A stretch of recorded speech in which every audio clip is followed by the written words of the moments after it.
Yang empat itu. Yang ini.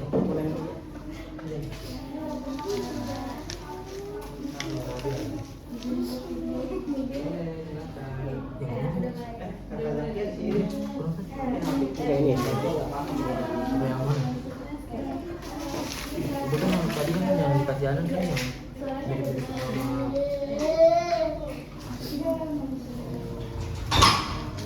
Ini yang ini empat yang mana?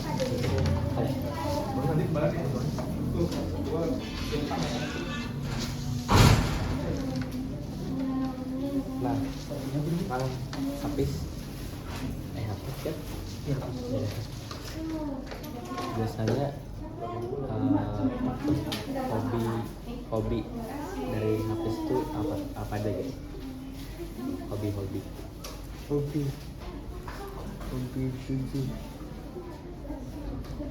apa? Kamu suka hobi apa? Hobi kamu? Ya, betul. Itu hobi kamu apa? Berenang, lari, membaca buku apa? Kamu apa? Pernah hobi? Berenang.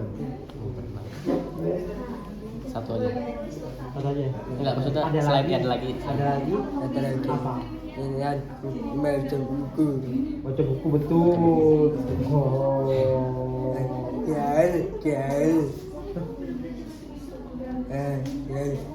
Ujian.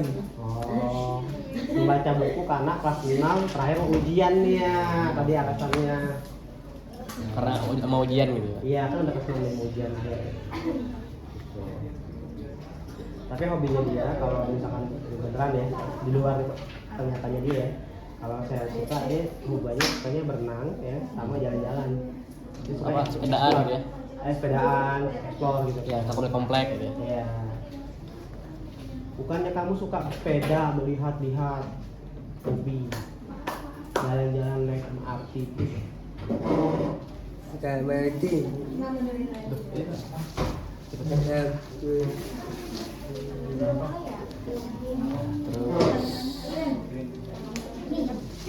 makan terus. Tadi sebenarnya gak usah ya.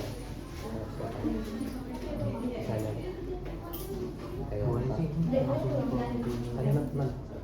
Iya. Ini langsung ke nanya dari ibunya. Itu nanya ke anak apa ke bapak.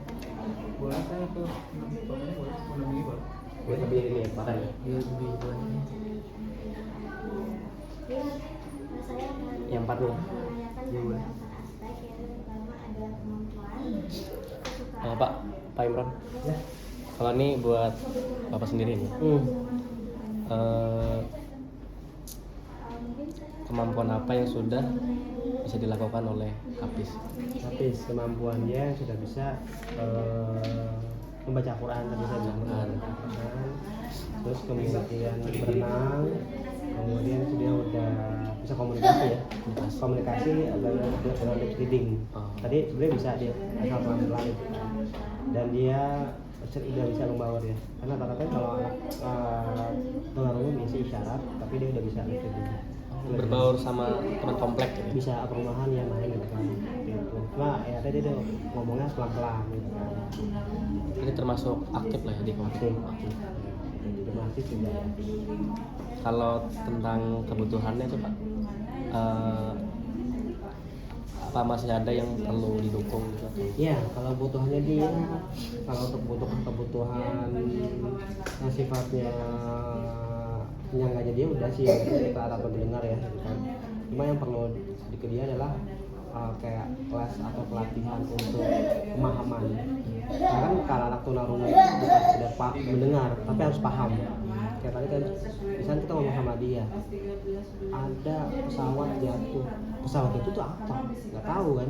Belum paham lagi. Belum paham. Apa tuh makna pesawat jatuh apa?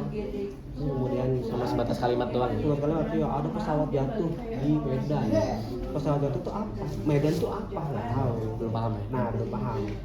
Nah, pelatihan pemahaman.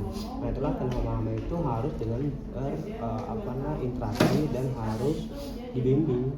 karena kita harus menerjemahkan satu-satu gitu kan. Bisa langsung satu kalimat. Satu kalimat misalkan pesawat jatuh terus gambarkan pesawat terbang jatuh, itu namanya jatuh itu adalah dari atas ke bawah jatuh jatuh apa sebabnya jatuh gitu kan, misalkan supir apa gitu kan, akibatnya apa, orang meninggal, dia tahu kenapa harus dibahas pesawat jatuh karena banyak yang meninggal gitu kan. Orang pada sedih, jadi apa sih Muhammad itu yang masih belum perlu dilatih sih terapis ya. Ini yang terakhir kan, biasanya apa yang bisa dilakukan guru untuk mendukung seorang anak guru di sekolah? Kan bisa dilakukan ya, itu macam-macam ya kalau guru ya.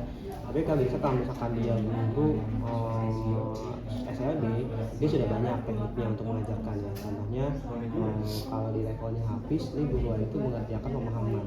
Jadi mungkin kalau si Hafiz secara pelajaran sekolah itu pelajar dia kelas 6, tapi pelajarannya masih kelas 2 atau kelas 3 SD. Oh, yang di sekolah sana masih Betul, kelas secara 6. kalau dibandingin sama umum ya gitu kan. Karena di umum itu kan perkalian itu sudah diajarkan di kelas 2 gitu kan. Kalau di SLB bisa jadi baru dia sudah diajarkan, tapi memahami konsep perkalian, pembagian, pecahan itu baru di kelas 6 seperti itu. Jadi seperti itu. Jadi kalau guru biasanya yang dibutuhkan oleh seorang guru ya,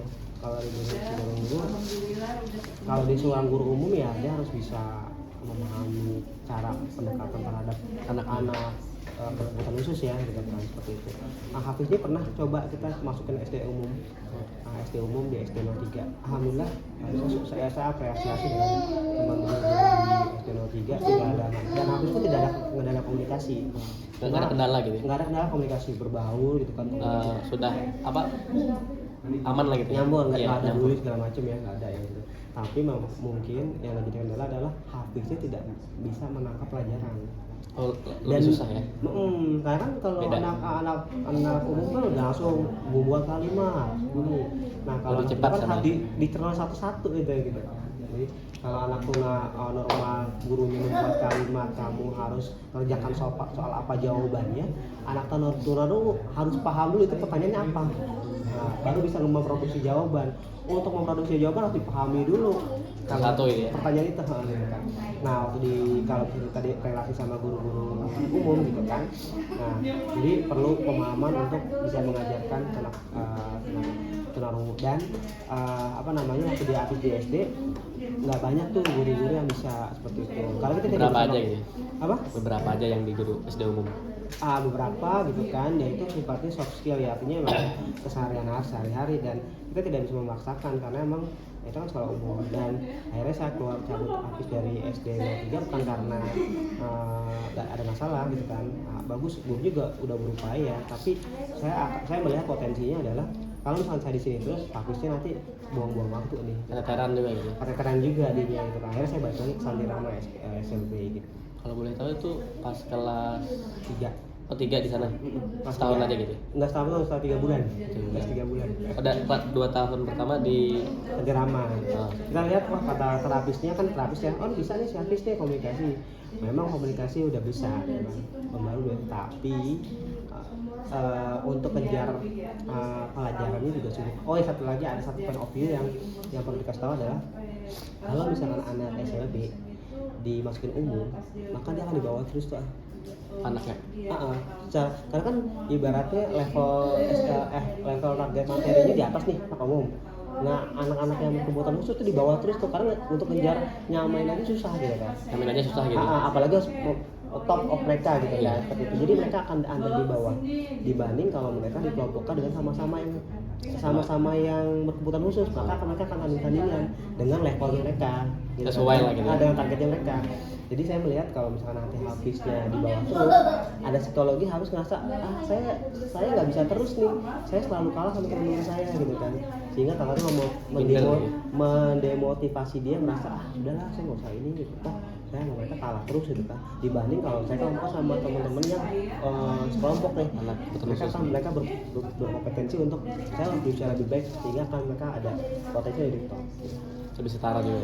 Betul, saya berpikir kayak gitu. Akhirnya memang bukannya kita bukan mendegradasi ya, tapi untuk memotivasi kan seperti itu. Nah ketika anak sudah dewasa, tetap ketemu nih antara yang umum sama yang mereka yang dikembangkan khusus, ya udah ketemu.